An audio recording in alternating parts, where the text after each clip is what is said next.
So he started Heyday Footwear, and we're happy to have him here. I'm going to let him take it away. This New Yorker cartoon framed up in every office I've been in since 1998. So maybe I was thinking ahead. Or it explains the ADD that I was diagnosed with 7 years ago. All right, our tagline is, it's not hype, it's Heyday. We are the design-driven lifestyle brand for fresh, young, and wired tastemakers worldwide, or worldwide brand. So, you already got my intro. I'm Chief Everything Officer, which still spells CEO on my card. I have a few other roles as well. That's true. Then there's the beautiful and super capable. Oh, wait, no. So that's our logo, which is on the bottom of every shoe. Put the shoes together, and the logo is my head. Top shape of my head. All right. So I'm, not only the Chief Everything Officer, I'm also a part-time model for the brand, the head of the brand, literally. Soul of the brand. The soul of the brand. I sold my soul long ago. Oh, I forgot that part. And then there's my gatekeeper, Heyday Jules here, manning the slides, who started out as a model and runs the brand with me now. She kind of really forced her way into the company, literally. Literally, yeah. But I couldn't do everything that I do without her. So, thank you, Julie. No, you're welcome. Ordering. All right. Right, yeah. So, I had done the corporate grind for a long time. By the way, I went to Wentworth Institute for ID. Graduated in '95, and so you can see there are success stories out of Wentworth. I started working at Puma, I think in '99 or 2000. I had also been a design manager at High Tech Sports out in the Bay Area for a couple of years, and prior to that, I was a toy designer for Marvel Comics, which was a result of a co-op at Wentworth. Previous co-op was as a model maker, and I cut my thumb off, so that's why I then went into toys and not model making. So I worked at Puma. I had a couple of, I guess, modest hits, nothing huge. The Japandal, which was a circular sandal, which was actually selected as one of the top 100 designs in the Graphis product design book in 2003. The Kendo martial arts shoe. I did the Puma Skrill, which is one of the first lifestyle climbing inspired shoes. Again, modest hits. I was there for 4 years. Love the ordering setup. Oh, no. Then I went to Sperry Topsider, senior designer, and there was stuff that I wanted to do. They brought me in to bring some of my fashion sense from Puma to a very staid old man brand. Yes, Sperry is definitely a hot trend now with all their multicolored and rhinestone studded topsiders, but in 2004 it was still a brown topsider shoe sold for $49.9 with a 20% off Father's Day coupon at Macy's and Bell's and Kohl's. So I did a lot of cool stuff. Took the hand-sewn mock, took the boat shoe collar, put it on basically like the Puma H Street, which was a low-profile track inspired shoe. Did some crazy colors. This was sort of really before even the whole sneakerhead basketball shoe Air Force One trend started.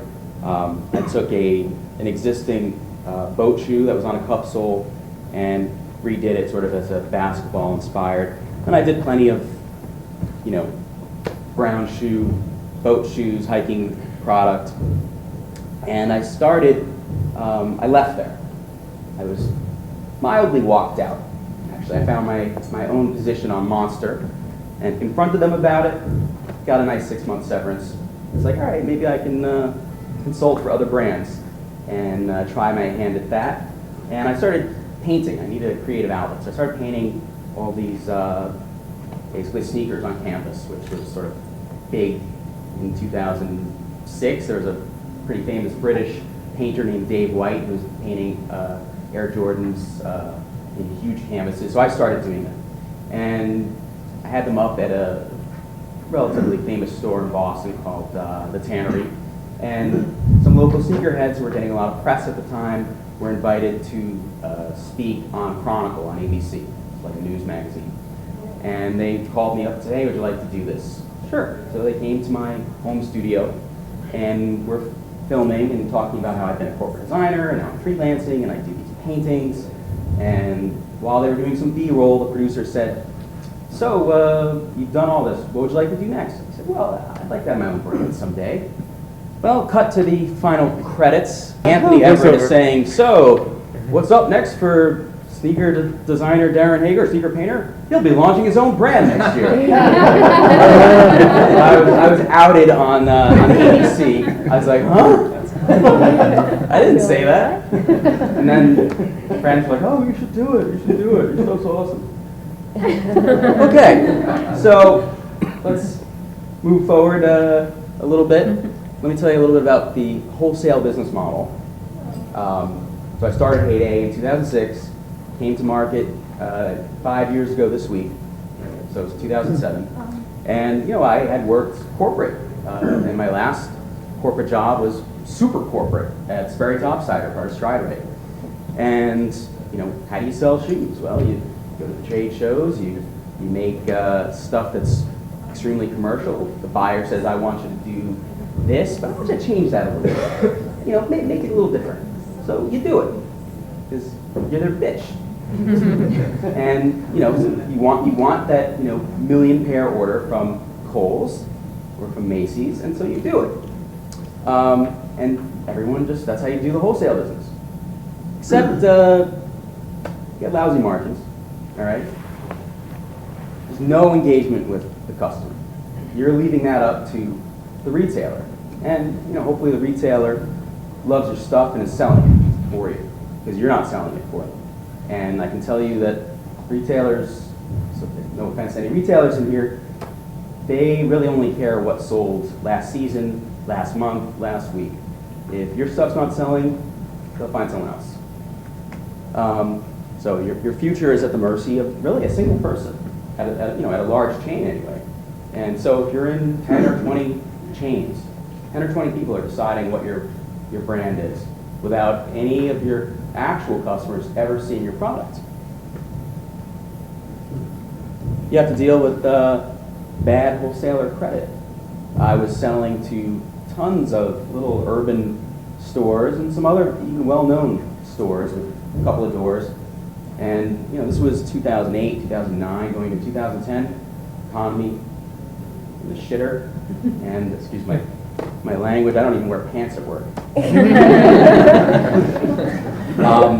So there was Yes, very bad credit. You'd have guys ordering stuff at Magic, at the trade shows, and we were making stuff to order. I wasn't making 100,000 pairs of shoes and selling some to these retailers. I was making, this guy ordered 300 pairs, this guy ordered 47 pairs. I was making 347 pairs of shoes. Oh yeah, it's ready to deliver. Oh yeah, that was my partner. He's not here anymore. Or yeah, the credit card I gave you, we closed it. Or I don't have any room in my stock room. Didn't we cancel it and we'll come back next year? I'm like, I made these shoes for you. I paid for them. I was in, I'll go into the next thing. You have to have a sales team. I had sales reps all over the country. Not a single one wants to work on commission only. They want to They want to draw. They want to make, give me $5,000 a month, and then you can take off whatever I sell off of that. You haven't done anything yet, you know? Don't tell me, show me. So it's ridiculous dealing with salespeople. You got to remember, I am not Puma or Nike. I am Darin from living in Framingham. So I had sales reps all over the country, and trust me, they all turn over like crazy. You had the expense of going to trade shows. I mean, you know, Magic is almost $5,000, not including travel. And I had to pay for these MOOC sales reps to go there as well. It was expensive. And you know, you have 2 seasons a year, multiple trade shows. It was expensive. Then you're stuck with also traditional seasonal deliveries. I have to always tell myself not to fall into, oh, well, you know, you can't sell white shoes after, well, you'd say Labor Day, but as far as the retailers are concerned, back to school starts now in late June. Holiday starts in October. And you'd have to deliver when they wanted it and the type of product that they wanted, even though there's plenty of people that buy other stuff throughout the year. So I hated that end of the business, and I did it all. I sold the Finish Line. I was in Bloomingdale's. I was in ASOS, Revolve, Sporty LA, Oak, Tannery, DJ Premium. I mean, trust me, I cheat. I did all the little boutiques. I did all the high-end contemporary boutiques. I did all the online retailers. I was on Endless. I was on Amazon, Bloomingdale's. Big deal. Wait. Yep. I called up Bloomingdale's numerous times. Hey, you carry Heyday? No, I don't think so. That doesn't really do anything for your brand. When your major, you know, keystone retailer doesn't even know that they carry them. So, Major pivot alert. I had to do something. The sales manager that I had working for me at the time quit. He wasn't making any money. I'm like, well, you didn't sell any shoes. And all the shoes that you did sell, they canceled. They canceled the orders. So he was like, I can't do this anymore. I had no sales reps. It was just me. I had some cool shoes. I mean, the brand is design driven. I'm a footwear designer, not a former DJ or skateboarder or cool kid. You know, I'm a footwear designer, an industrial designer. So I had cool products. No, thank you. I had cool products. It just wasn't getting out there. And I tried everything. I did Magic, I did Project, I did Agenda, I did all the trade shows that everyone goes to. And big deal. Didn't mean anything. They had no money, they had no credit. They saw something better 2 minutes later, it didn't matter. So what am I going to do? I figured I had this great idea. Sell direct. Sell directly to the kids. Not bothered with selling to stores and a middleman. Well, instantly my margins doubled. Because let's say a shoe costs me $25 to make. You would generally wholesale it for $50. So I'd make $25, probably less than that after other costs. And then the store would sell it for $100. So they're making $50. Except they don't care about the product. My product is pretty unique and actually has a lot of features and benefits to it that you need to educate the consumer. I didn't have the money to educate all the stores with tech reps going in and telling them and doing all this stuff. So they weren't doing anything for me there.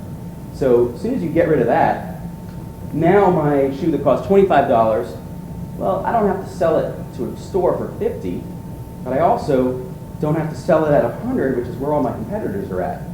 I can sell it at $80 and beat out all my competitors and still make $30 more than I would have if I was selling wholesale. You have direct control of the end customer's experience. Now, of course, that means you really have to pay attention to what their experience is, because selling direct online through our website, that is the primary way that the customer is finding out about and interacting with your shoes. Even if they're finding out about it through social media, they see someone wearing it, they see them on TV, whatever it is, when they want to go buy it, they got to go to the website, which means that you have to really make that experience, amazing. And there's a lot of talk, you read Footwear News or Women's Wear Daily, you know, there's all this talk about showrooming, which is where basically people go into Best Buy with their phone and look up the price of a TV, and then they, before they even leave the store, they go buy it on Amazon. And so, oh, well, you know, you don't have the experience online that you can have in the store. You create this ambiance. I say bullshit. You can create and make a better experience online and through other forms of outreach than you can in a store. Obviously, like I said, you have a lower selling price than your competitors, smaller headcount, and a more sales team. And I can make product when I want to. I'm not forced to do back to school at the end of June, but I can do deliveries whenever I want. There's a demand for it. If I've sold out of style, I make it.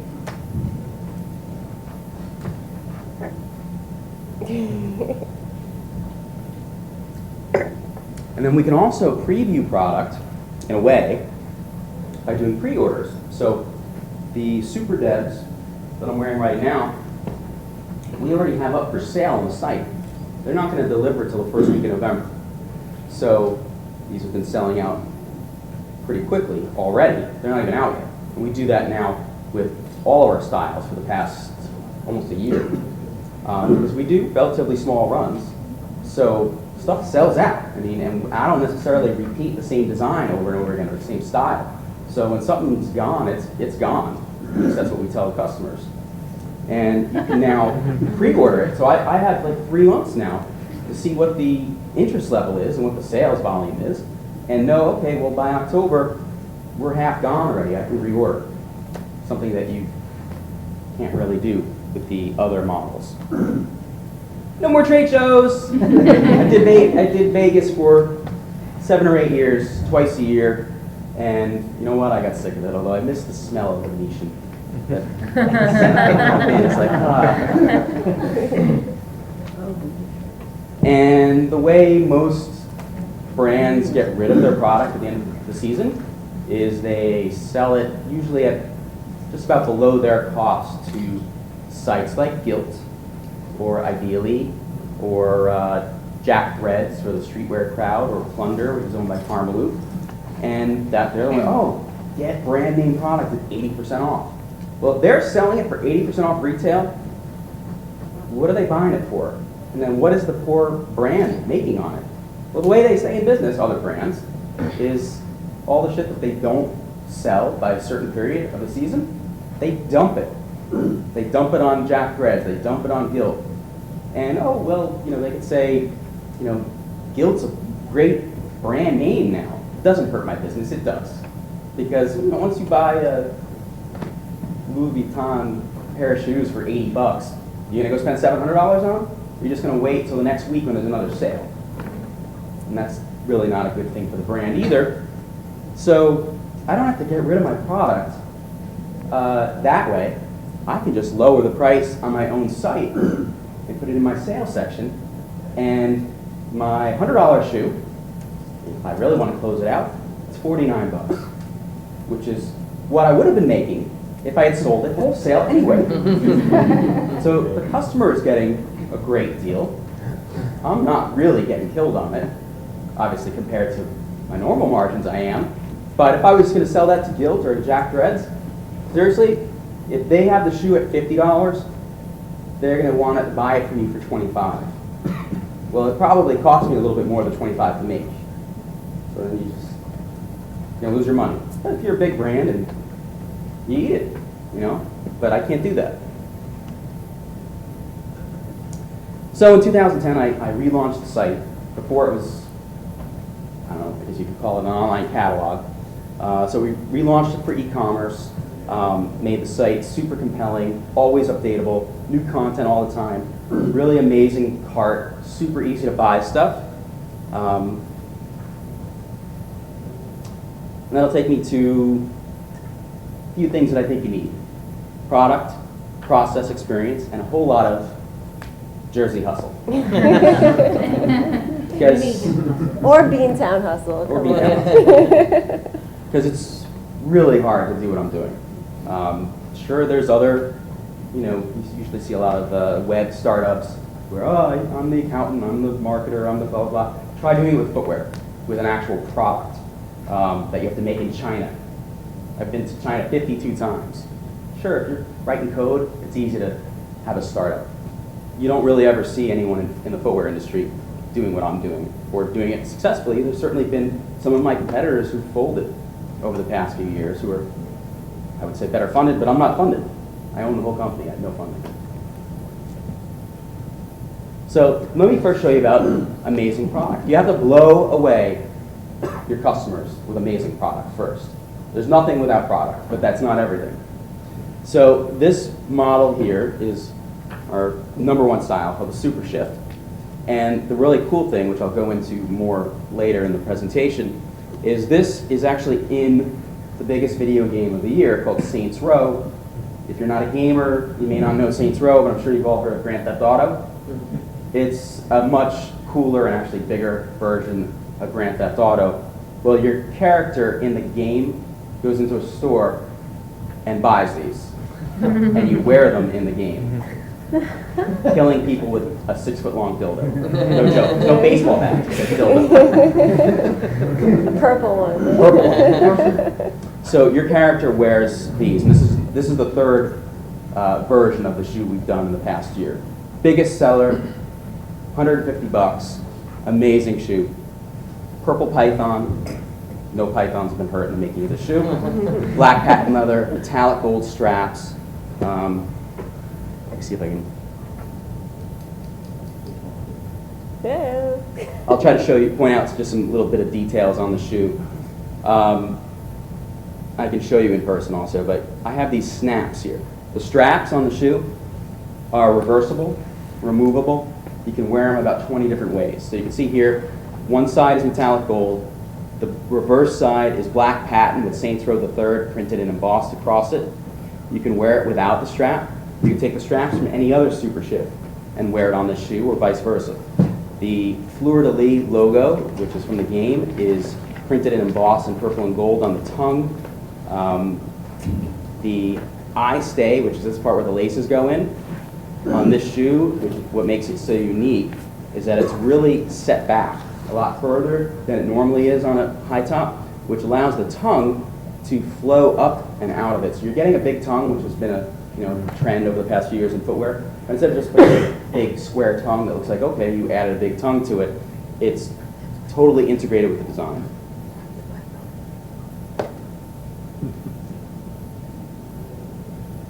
Here it is, another version. This is coming out in November. You can pre-order this now. This is in gray suede with black full grain leather. You get gray laces, you get blue laces, you get the lace cover, which is like a spat. You get the reversible super strap, black on one side with It's Not Hype, It's Heyday logo printed on one side. And I don't have it here, but you also get a blue patent leather strap. You can wear it without the strap. I'll show you more details later. And the one I'm wearing, Super Dev, named for my wife, Debbie. The other one, Super Shift Max, named for my son, Max. Why not? This one I'm wearing here, super cool. Asymmetrical design, meaning the outside is not the same pattern as the inside. No laces, all straps, mix of black suede with ballistic nylon and patent leather. $95. Here's an entry-level one at $75. This is the white patent and super, super metallic. Not even metallic, it's chrome. It's actually chrome. $75. You have the set back eye stay, but you have the traditional collar and tongue design sort of from a regular high top. So this is our entry shoe. Blow out of it all the time. Let me just give you a little overview of some of the things that make shopping at heydayfootwear.com, really amazing. First, a lot of retailers talk about, Darin, shut the pointer thing off. Huh? Your pointer thing on the my left. pointer thing? Yeah, Fine. Boss. it's distracting. I don't notice that. A lot of retailers say, we're going to introduce free shipping for the holidays. We do free shipping with UPS on everything. Over $60, but all of our shoes cost more than $60. So the occasional t-shirt or hat or something, yes, you pay shipping. But we do free shipping on everything, and returns. We ship worldwide. We use a site called Bongo, which is integrated into the site, and it's all-inclusive, meaning unlike shipping international with UPS, the duty, the tax, the insurance that you normally have to, the customer pays when they get the shoes. UPS driver comes to the door, give me the money. Give me the money for the duty. I already paid the shipping. You didn't pay the tax. It's a pain. Mm-hmm. This is all integrated. They also handle payments worldwide with fraud prevention for me, so I don't have to worry about some guy from wherever whose fraud prevention system with Visa, they don't have Visa. They take care of it for me. I ship it to them in Bridgeport. They ship it out all over the world. I ship to 220 countries. We have our constant contact mailing list sign up front and center, right there, right on the home page. Really important. We have 5,000 names in our mailing list. Our cart allows you to sign up as a registered or guest. It saves your order history. You can see there's my recent orders with the tracking number, when it was placed, if it was canceled, click the tracking number. And it also shows you new stuff that's coming up, so you can upsell right from the cart. And then if you dial 347 for Heyday, you have in-house customer service with me and Jules.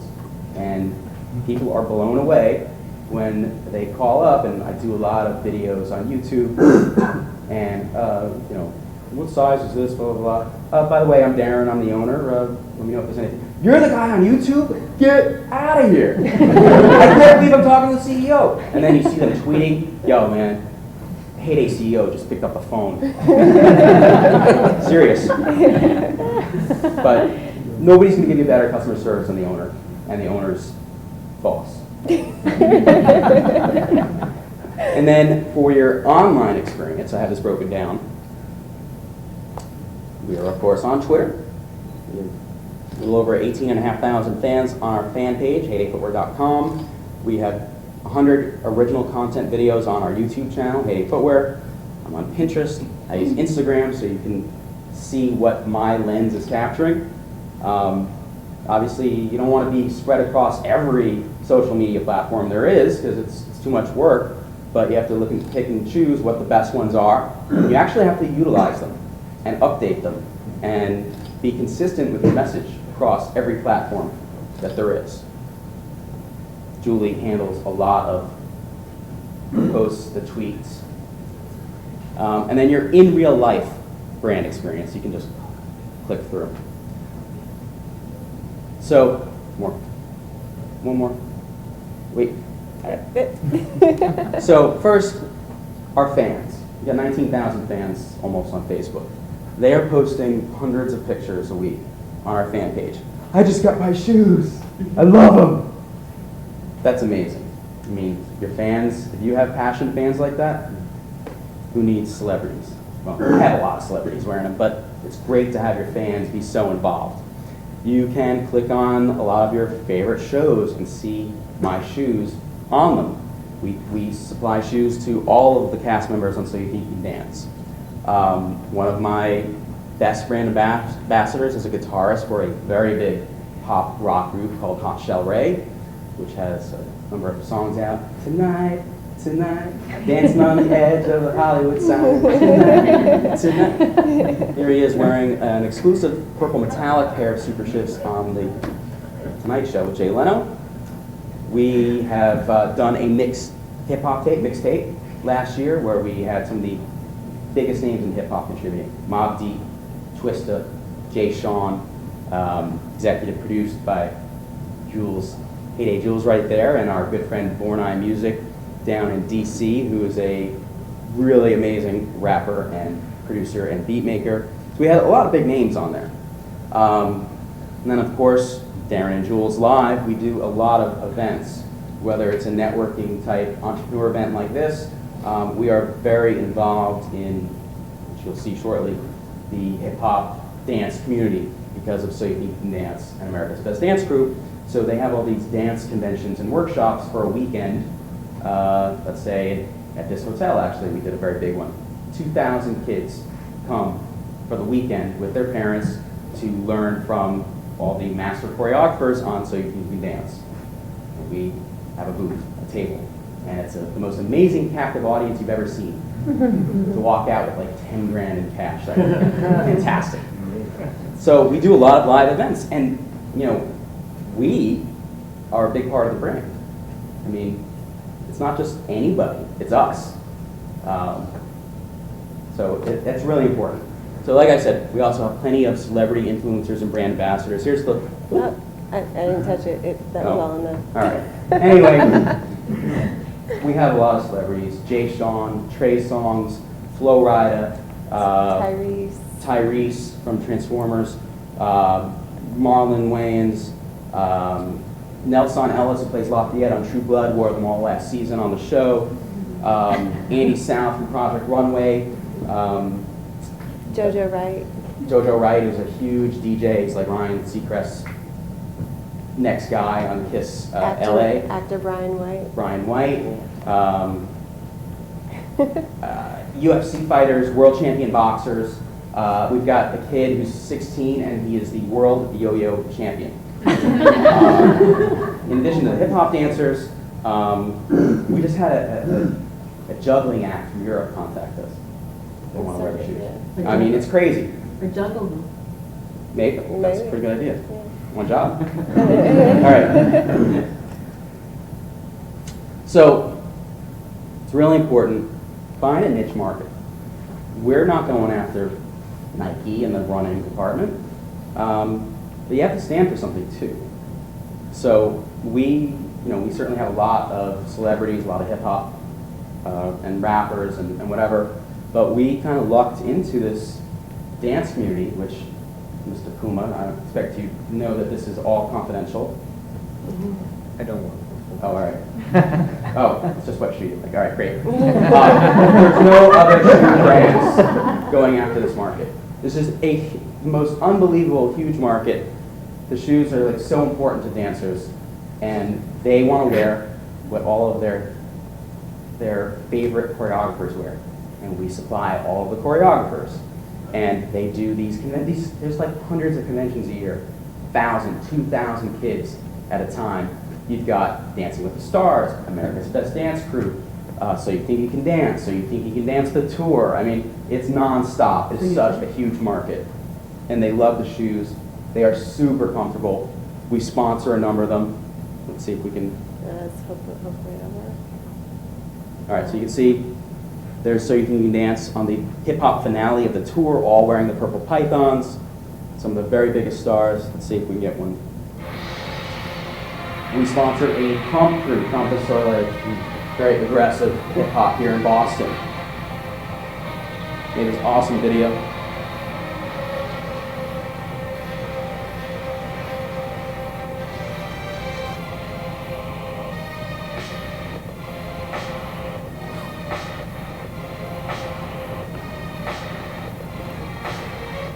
Let's hit the next one just a little bit. These guys here, RNG, finished second on America's Best Dance Crew on MTV 2 months ago. Huge. All wearing Heydays. I mean, these guys have hundreds of thousands of followers on Twitter. All right, let's go to the next one. Is there? Time. Oh. Next. Oh. Next. Next. Now for the most important part of the talk. And we're done. Real quick, I have a video on the site that shows the 25 different ways to strap up shoes. Because you need a little instruction. And who better to show someone than me? All right, next.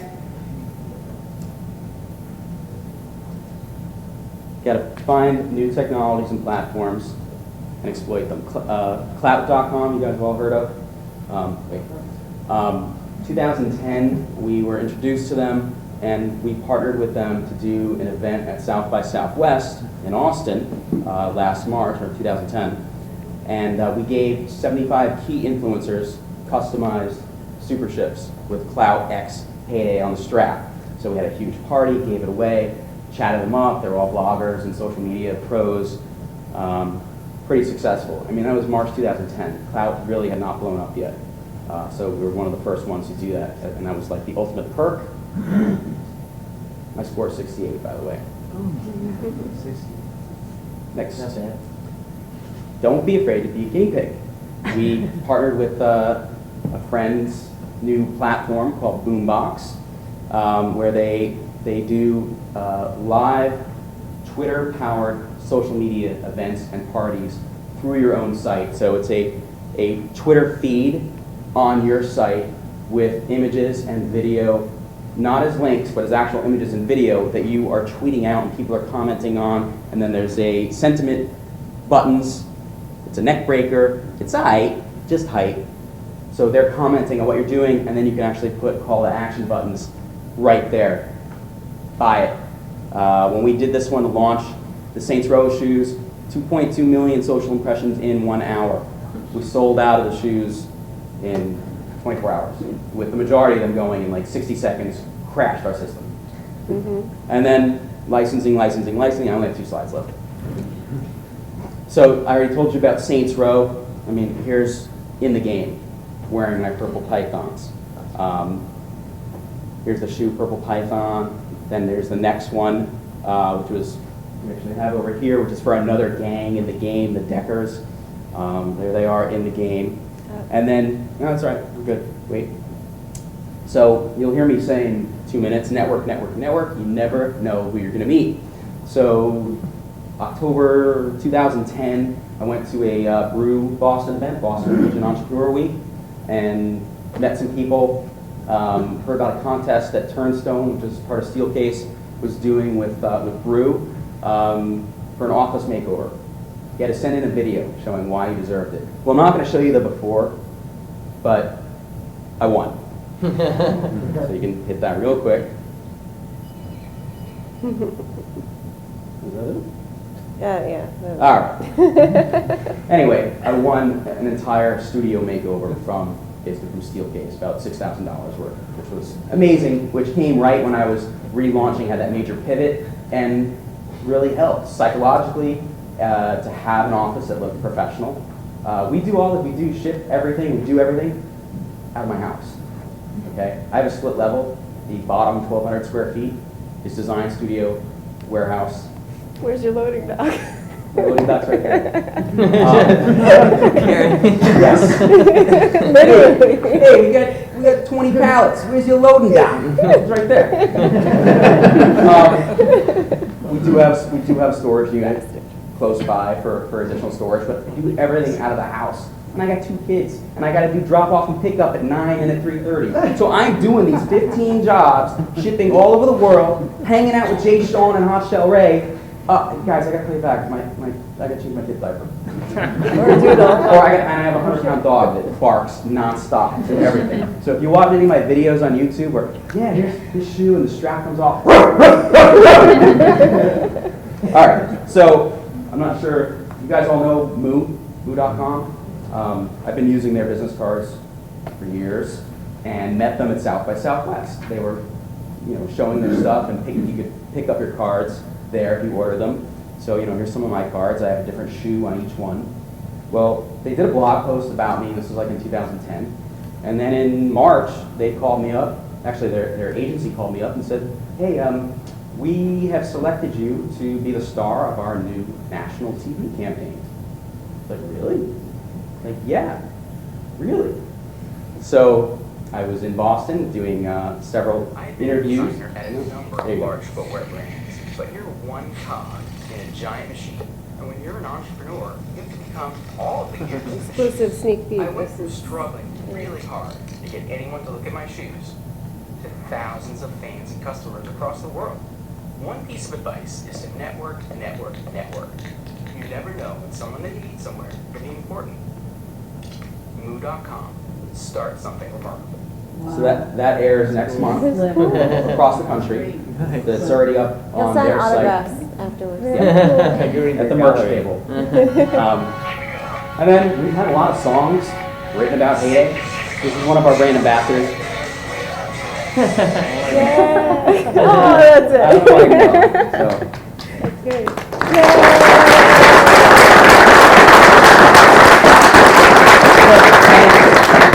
For asking me to do this, and thanks Sam and Derek, Absolutely. and Mark, and everybody, and Jenna, Absolutely. and everybody for coming. Thank you, Jenna. I was so nervous about doing this because I do pitches all the time, but I never do it with a slideshow, never do it with Keynote ever. So glad There you go. Great job. We got some time for a couple questions.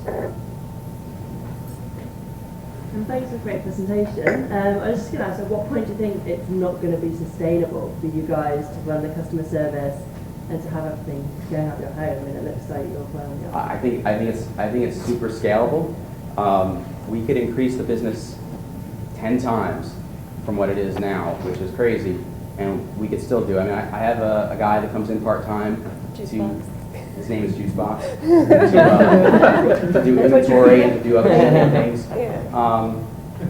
Honestly, I mean, I've done it all. I've had outside warehouses, I've had sales reps. We don't really need anyone else. Let that be a problem that we have. Yeah, honestly. yeah.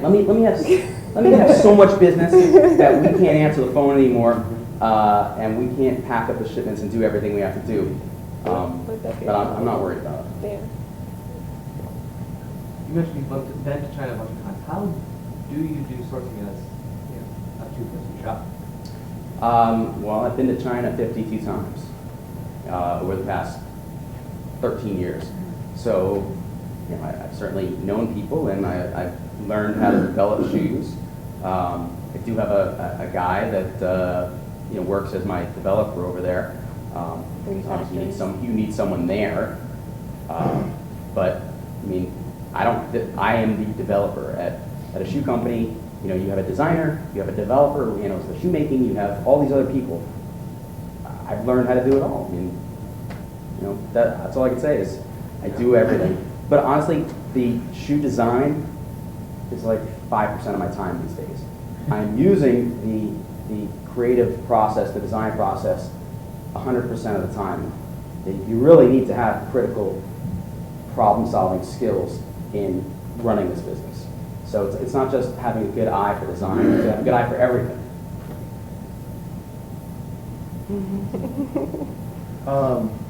You ever think about making baby kicks? Like baby We go down to size 4 right now. My son wears a 12. I mean, we do get requests, but you have to have the market. Yeah. You have to have the interest in it. And yeah, we make size 4, but where is the bulk of our business? 8, 9, 10, 11. We go up to 14. There's a bell curve on the quantity you make across your size run. So yes, I would like to go down lower. Babies, no. I mean, I wouldn't buy my son shoes online at a really young age. We'd still take them the stride right, let them get fitted for shoes. So I think, going down to about age 10, Mommy, I want those shoes. Okay, we'll buy them online, but you're not going to buy a 5-year-old shoes online, I don't think. I have a question. So I know you've been to China 52 times. Spent a lot of time there myself. But how do you, as a startup with low volumes and initially, how do you convince a manufacturer to throw down on your product? Well, you got to be good. I mean, That's your secret sauce? the Jersey hustle. No, I mean, you have to have like I said, you have to have the product, you have to provide the experience, you have to make the process fantastic, but you really need the fairy dust, and luck. I don't know, I've been lucky, or good. So for the niche market, did you find that you went after that, like decided you want to go after that hip hop dance market? No. Did they start to buy? They came to us. I became friends with one of the judges on So You Think You Can Dance, and he bought them, and then it spread. And they all come to me. I mean, we have, look on our Facebook page, look at how many dance crews. Oh, hey, you want to sponsor us? It's crazy. And it's not such a niche market that it doesn't appeal to anyone else. I mean, it's hip hop. So you've got the regular, hip hop performers. Well, they all have dancers, and they all dance. I mean, look at Chris Brown. dance his ass off. He wears Heyday. But not exclusively to hip hop, it's just. No, I mean, but it's not like we're in a market where no one's ever going to find out about it. It's very broad, and we're, they think are you a dance shoe? Nope, we're not. Just the dancers love it, and all these celebrities that wear the shoes, they're not paid to wear them. They wear them because they love them, because they get them for free. And they're comfortable. And they are very comfortable and stylish, and you can't get them anywhere else. It's not like, oh, well, you know what, we don't want to give you a pair of shoes. Oh, well, we'll go to Foot Locker and pick them up. No, you're not. You want those shoes? You want those shoes in that video? Where are you going to get them? Heyday.com. Last question. Heyday Footwear. You're fired. So what's next? Where do you see yourself in like 5 years or so? Good question. Either doing this, I take over the business. yeah, I'm just going to take over the business. I'll be doing it remotely from Hawaii. Oahu. Researching the sandal market there, like I did at Puma. Got an inspiration trip to Hawaii to research the sandal market. You know what? They all wear $5 flip-flops. Oh, sorry, boss. I just blew $20,000 on a trip for 5 designers to Hawaii. All right. Cool. Well, thanks. Good.